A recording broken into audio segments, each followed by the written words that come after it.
Muy buenas noches. El tema de hoy, ya después de haber orado para presentarle a Dios este tiempo y que sea el Espíritu Santo hablándonos, el tema de hoy lo hemos titulado La Pascua, el Cordero de Redención. La Pascua no es solo una celebración anual, la dejamos como una celebración anual. Entonces, en este momento la gente se saluda, felices Pascuas y todas esas cosas. No, la Pascua en realidad es el resumen de toda la Biblia. Desde el Éxodo hasta el Calvario, Dios nos muestra un patrón, y es la liberación a través de la sustitución. Dios libera a través de la sustitución, sustituye al hombre por algo. Hoy veremos cómo la sombra del antiguo pacto se convierte en la realidad gloriosa del nuevo pacto. Un pacto con corderos, animales, con sacrificios, y todo no era sino más que una sombra de lo que realmente venía a pasar.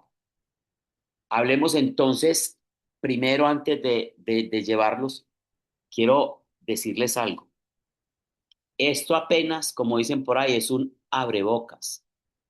Esto es ni siquiera resumen, es como un cuadro sinóptico de lo que realmente representa este tema. En este tema se podía hacer en un seminario de 3 o 4 días. Es imposible abordar el tema de manera completa. Voy a hacer simplemente una pequeña reducción hasta donde nos dé el tiempo.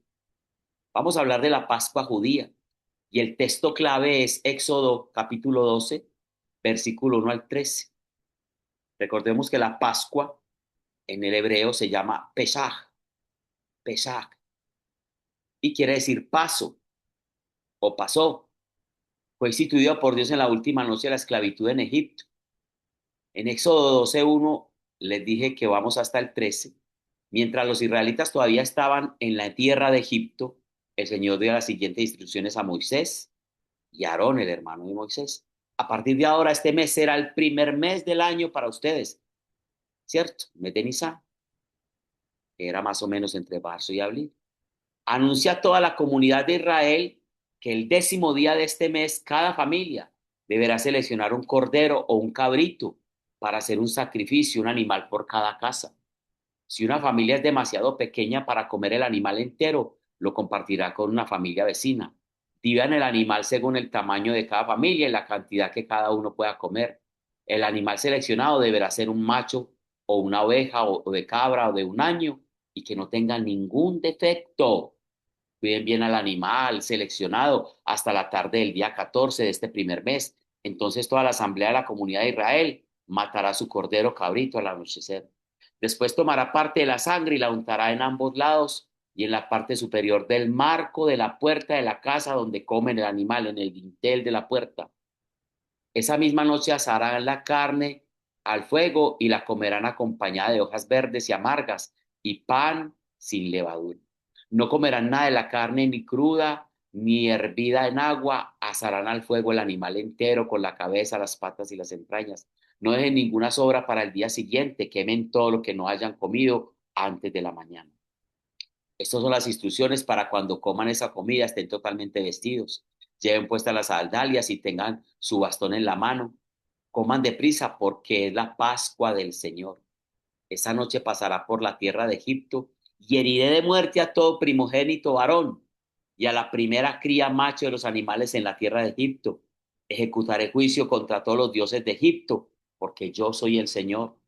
Pero la sangre sobre los marcos de las puertas servirán de señal para indicar las casas, perdón, donde ustedes estén. Cuando yo vea la sangre, pasaré de largo. Esa plaga de muerte no los tocará a ustedes cuando yo hiera la tierra de Egipto. Ya ve, dio entonces instrucciones detalladas a Moisés y a Aarón, el hermano, de cómo prepararse para la primera Pascua, el primer Pesaj, primer paso de la muerte. Del mensajero de Dios. El Cordero, por supuesto, es una figura del Señor Jesucristo. El Cordero es una figura de Jesús. Necesitaba ser sin defecto, como Jesús. mostrando la perfección de Cristo. No podía tener defectos el macho cabrío. Debía ser macho de un año, posiblemente sugiriendo que la vida del Señor terminó en la flor de su vida, apenas estaba empezando a vivir. Guardado hasta el día 14 del mes de Nisan, señalando los 30 años de su vida privada en Nazaret, cuando fue probado por Dios y entonces públicamente por 3 años al ser examinado por el hombre, matado por toda la congregación del pueblo de Israel, ese macho cabrío, así como Cristo fue tomado por manos inicuas y matado también entre las 2 de la tarde, es decir, entre la novena y la 11ª hora, así como Jesús fue matado en la novena hora, ¿cierto? Que más o menos fue a las 3 de la tarde, que es la novena hora. Todo apunta a Jesús. Su sangre sería aplicada a la puerta trayendo salvación del destructor, ¿cierto? Eso fue lo que se dijo en los dinteles. Asimismo, la sangre de Cristo, apropiada por la fe, trae salvación del pecado de uno mismo y de Satanás. Entonces pasa de largo la muerte, la destrucción, las consecuencias del pecado, porque así como la muerte pasó de alto por esas casas, pasa de alto por nuestra vida. No nos cobra la falta porque Cristo murió por ella cuando aceptamos a Jesucristo. La carne sería asada al fuego, señalando el sufrimiento de Cristo por la ira de Dios contra nuestros pecados. Sería comida con panes y levaduras y con hierbas amargas, simbolizando a Cristo como el alimento de su pueblo. Él es el pan de vida. Y las hierbas amargas representan el sufrimiento. Debemos vivir una vida de sinceridad y virtud, sin la levadura de malicia. Recordemos que la levadura leuda el pan. O sea, el pan se infla y usted lo ve así de grandote, pero eso es falso. Es el orgullo que infla al hombre. Pero cuando un pan es sin levadura, es como una arepa, porque no hay nada que leude al pan, que lo infle, ¿cierto? La malicia, la maldad, es verdadero el pan sin levadura, ¿cierto? Porque hay un verdadero arrepentimiento, siempre recordando la amargura de los sufrimientos de Cristo con esas hierbas amargas. No debería quebrarse ni un hueso del cordero. Eso está en Éxodo 12:46. Una condición que se cumplió literalmente en el caso de nuestro Señor Jesucristo. Ese cordero no podía tener ningún defecto y no lo podían quebrar ningún hueso, ¿cierto? Y en Juan 19:36 dice, esas cosas ya en el nuevo pacto sucedieron para que se cumplieran las escrituras que dice, ni uno de sus huesos será quebrado. Ahora, esa Pascua representaba el cordero de la selección. ¿Cuál era el cordero que se seleccionaba? Debía ser un cordero de un año sin defecto. Esto representa la pureza necesaria para acercarse a un Dios santo. Por eso Cristo fue el único cordero santo, el único hombre que no tuvo mancha ni pecado y era el único hombre que podía representar ese cordero santo y entregar su vida en expiación.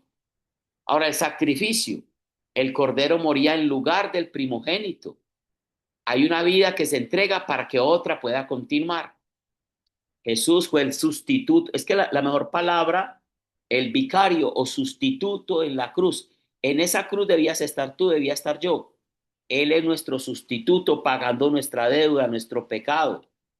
Así como el cordero era el sustituto, sobre él recaía el pecado del hombre, de la mujer, de la familia, del pueblo, ¿cierto? Y las consecuencias de ese pecado. La aplicación de la sangre en ese antiguo pacto. No bastaba con matar al cordero. La sangre debería ser aplicada en los postes y el dintel de la puerta, ¿cierto? Y cuando se hacía en la fiesta del Yom Kippur, que era cada año, el sumo sacerdote entraba al lugar santísimo con las manos llenas de sangre y la esparcía 7 veces en el tabernáculo para escuchar la palabra de Dios y salía el humo del tabernáculo como la presencia de Dios y le daba palabra al sumo sacerdote. Y cuando él salía, el regocijo del pueblo era inmenso porque quería decir que el sacrificio había sido acepto, ¿cierto? La fe se demuestra en la obediencia de aplicar el sacrificio. Jesucristo fue el cordero inmolado. El significado de toda esa Pascua judía, liberación de la esclavitud física de Egipto. Ellos estaban celebrando que Dios los liberó de la esclavitud de Egipto, del juicio de muerte sobre Egipto. Ahora, Egipto en el Nuevo Testamento representa el pecado. Dios nos liberó de Egipto, que es el pecado, y nos llevó a una nueva tierra, a una vida, a una tierra prometida, que es la salvación. Ahora vamos a ver la Pascua cristiana, que es el cumplimiento. Ya aquí no es el arquetipo, el prototipo, aquí ya viene el cumplimiento real. La lectura base es Primera de Corintios 5:7 y Juan 1:29. Leamos Primera de Corintios 1:5 al 7. Perdón, Primera de Corintios capítulo 5 versículo 7. Capítulo 5 versículo 7. Desháganse de la vieja levadura, quitando ese perverso de entre ustedes. Entonces serán como una nueva masa preparada sin levadura, que es lo que realmente son. Cristo, nuestro Cordero Pascual, ha sido sacrificado por nosotros. O sea, esa vieja levadura, así se les manda que se purifiquen de la vida de la vieja levadura. En otras palabras, deberían emprender una severa acción contra el mal para que llegasen a ser nueva masa. Esto es masa pura, una masa sin mentiras, no una falsa. Luego Pablo añade, sin levadura como sois, porque estamos llenos de levadura. Era todo un trabajo antes de esa cena pascual. Tenían que buscar en toda la casa, no podía haber una pizca de levadura. Barrían la cocina, buscaban en los enseres, porque no podía haber nada de levadura en la casa. Era estricto, era una cosa impresionante. Y tenían un miedo de no cumplir con todo ese sacrificio. Y eso lo que nos muestra es que no puede quedar nada de levadura del viejo hombre, de la falsedad, de la hipocresía en nuestra vida, sin levadura, como sois, dice. Dios nos ve en Cristo como santos, rectos y puros, en Cristo.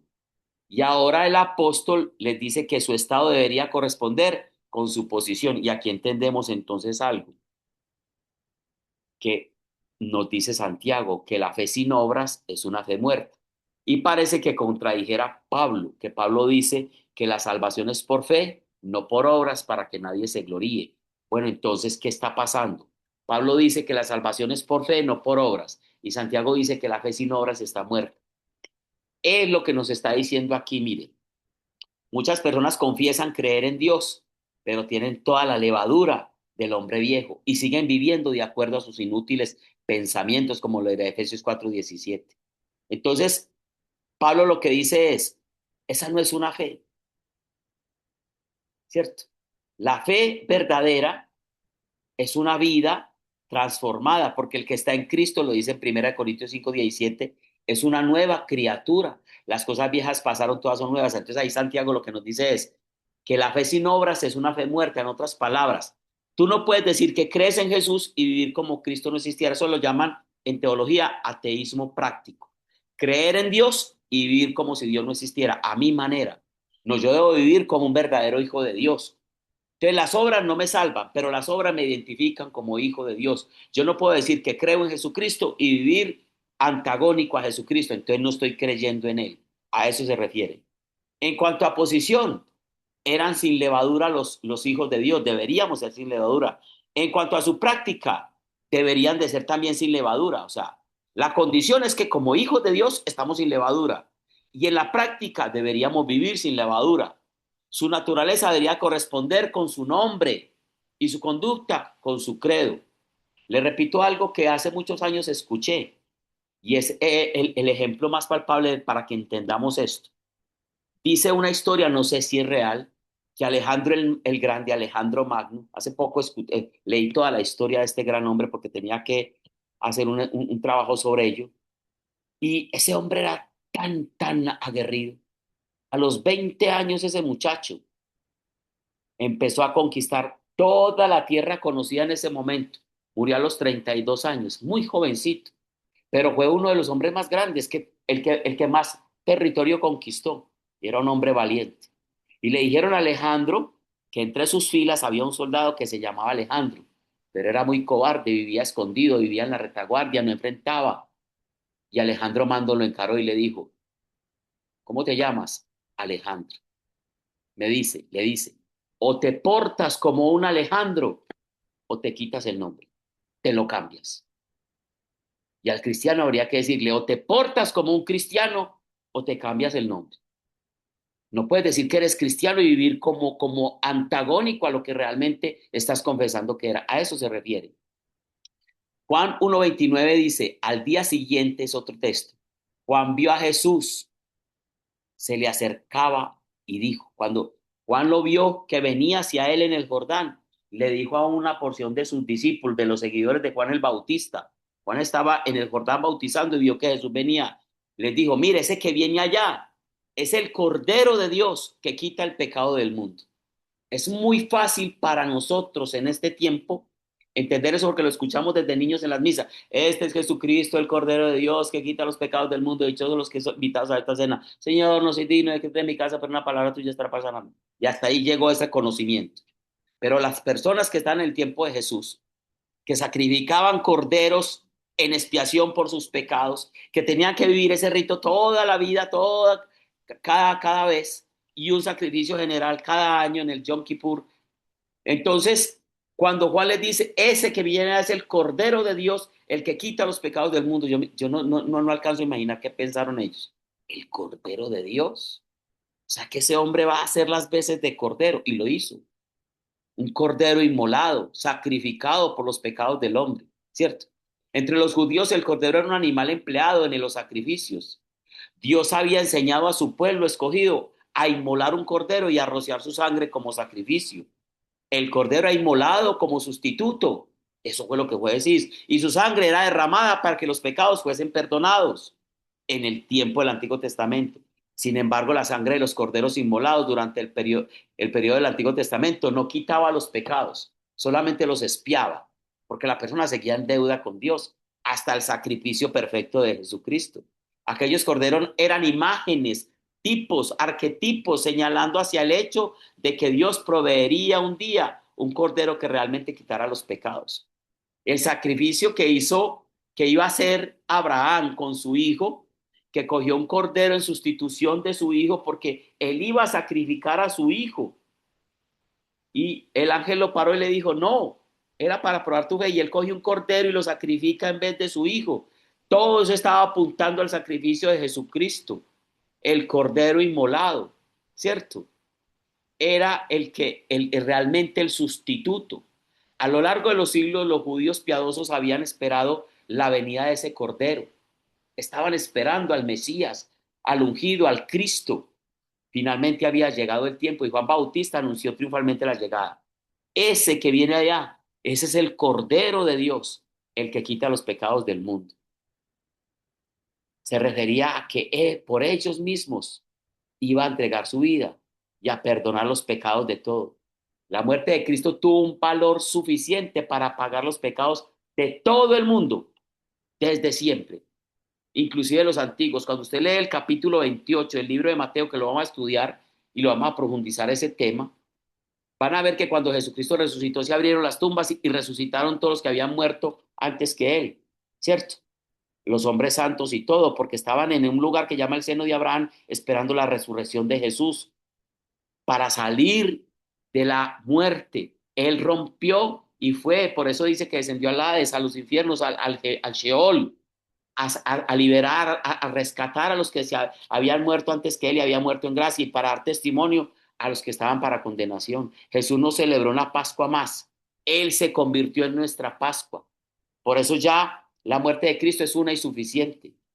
Entonces, el tipo ya en la servicio de la Pascua cristiana, diferente a la Pascua judía, Cristo es el Cordero sin mancha, sin arrugas, sin pecados.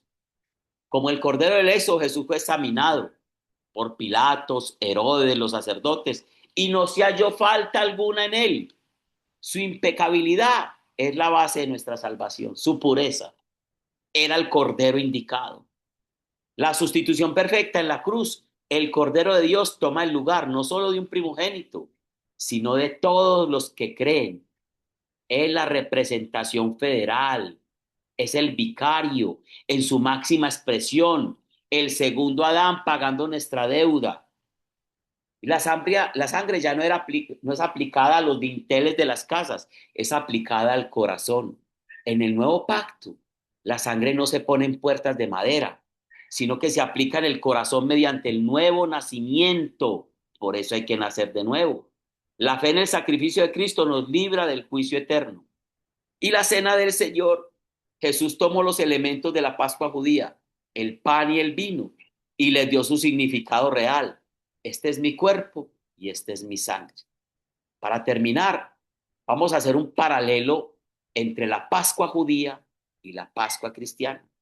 Características entonces, hablemos de la esclavitud.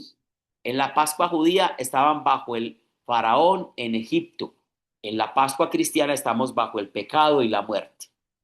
El cordero en la Pascua judía era un animal temporal y repetitivo. En la Pascua cristiana, Jesucristo eterno, una sola vez. La sangre en la Pascua judía, un poste de madera, ahí se ponía la sangre. En la Pascua cristiana, en el madero de la cruz y en el corazón del hombre. Resultado de la Pascua judía, liberación de la nación, sustitución del pecado, expiación, no más. En la Pascua cristiana, libertad total para toda lengua, clase y nación. El mandato en la Pascua judía, hacer esto en memoria, recordar esto en memoria de lo que sucedió, en memoria de que ustedes fueron rescatados de la esclavitud de Egipto. Y cada que lo hagan, recuerden los sufrimientos en Egipto y por eso coman esas hierbas amargas, recordando todo lo que sufrieron allá. Y hagan eso en memoria del Señor que los liberó del yugo de Egipto. Y en la Pascua cristiana Jesús dice, hagan esto en memoria mía, en memoria de mí. Ya no es en memoria de la esclavitud del yugo de un pueblo, sino de la esclavitud del pecado y hágalo en memoria mía. Entonces, la seguridad en la sangre. Al igual que en Egipto, nuestra seguridad no depende de cuán buenos seamos dentro de la casa. Esa es nuestra seguridad, no. Sino de que la sangre esté en la puerta de la casa. Jesucristo no iba a salvar a los hombres que estaban dentro de la casa porque eran buenos. Él no miró a los hombres de la casa, él miró la sangre que estaba en la puerta de la casa. La Pascua nos recuerda que ya no somos esclavos del pecado, ni del pasado, sino que somos esclavos de Cristo. Por eso Jesucristo no ve tu comportamiento, Jesucristo ve si estás marcado con la sangre del Cordero. ¿Se están dando cuenta? Como las casas. Gratitud, cada vez que participamos de la mesa del Señor, estamos celebrando nuestro éxodo espiritual. Y la conclusión final, vea, lo alcancé a dar en media hora, un resumen, vuelvo y le digo, voy así a abuelo de pájaro. Señor, gracias, porque en Cristo, nuestra Pascua, que en Jesucristo, hemos pasado de muerte a vida. Ayúdanos a vivir como personas redimidas, agradecidas y verdaderamente libres. Puedes hacer esta oración si lo quieres. No lo hagas como resorte, no lo hagas como porque te lo están sugiriendo, es si lo sientes en tu corazón. Dejemos de ser cristianos tibios y de hacer las cosas por no. Todo debe nacer de nuestro corazón, de la identidad. Tú eres hijo de Dios. Si te consideras hijo de Dios, le puedes decir algo como esto: Señor Jesús, he escuchado tu palabra. Sé que he sido rebelde, pecador, que sin el sacrificio de Jesucristo en la cruz estaría perdido en mis pecados, en mi impureza. Pero gracias a su sacrificio, que fue el sustituto en la cruz por mi falta, que murió, que fue sepultado, que resucitó de entre los muertos, que me dio el Espíritu Santo para que estuviese en mi vida y me hiciera un hijo de Dios, para que naciera de nuevo. Yo le doy gracias al Padre por ese amor, a Jesucristo por esa entrega y al Espíritu Santo por renovarme, por estar trabajando en mí en el proceso de salvación, de santidad. Ya no falta, Señor, sino que vengas en gloria para el término final, que es la glorificación de mi vida. Gracias por tu amor. Descanso en ti. Doy la gloria al Padre, al Hijo y al Espíritu Santo, que están en mí desde ahora y para siempre. Amén y amén. Padre, gracias por esta lección que nos acabas de dar, por este regalo de la salvación, por lo que has hecho, por lo que estás haciendo y por lo que vas a hacer. Amén y amén.